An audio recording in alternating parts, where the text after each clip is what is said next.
कि मेरे पास इतने अधिक काम हैं कि एक भी काम नहीं हो रहा है। मेरे पास इतने अधिक काम हैं कि एक भी काम नहीं हो रहा है। क्या मतलब है इसका?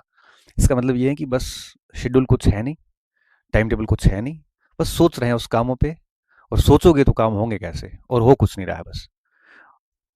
अब हो कुछ नहीं रहा इसलिए वो अधिक काम पड़े, अगर कुछ हो रहा होता तो काम सारे संपादित हो जाते।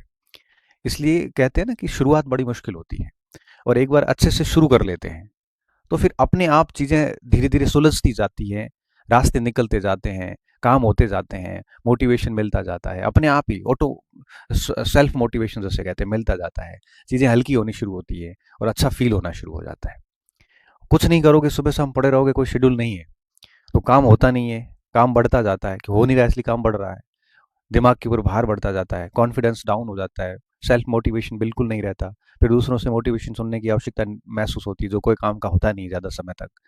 और फिर हमारे अंदर जितनी क्षमता है उतना हम प्रदर्शन नहीं कर पाते।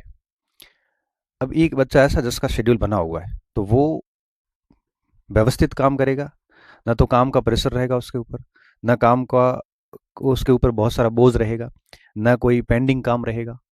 कॉन्फिडेंस अपने आप बना रहता है, सेल्फ मोटिवेटेड रहता है, आगे से आगे टारगेट मिला रहता है, तो वो बढ़िया कर लेता है, उसकी जो क्षमता है उससे कहीं अधिक कर लेता है। एक ऐसा बच्चा जिसके पास कोई शेड्यूल नहीं, बहुत अस्त व्यस्त है, उसको सुबह शाम सोने का ही कोई पता नहीं, खाने पीने का आता पता नहीं, और साथ में किस समय क्या पढ़ना है, कैसे रिवीजन प्रैक्टिस, उसका कोई आता पता नहीं है, तो वो कोई काम उससे होता नहीं है, फिर उलझ जाता है, फिर वो मोबाइल में देख के रील्स वगैरह सो जाता है।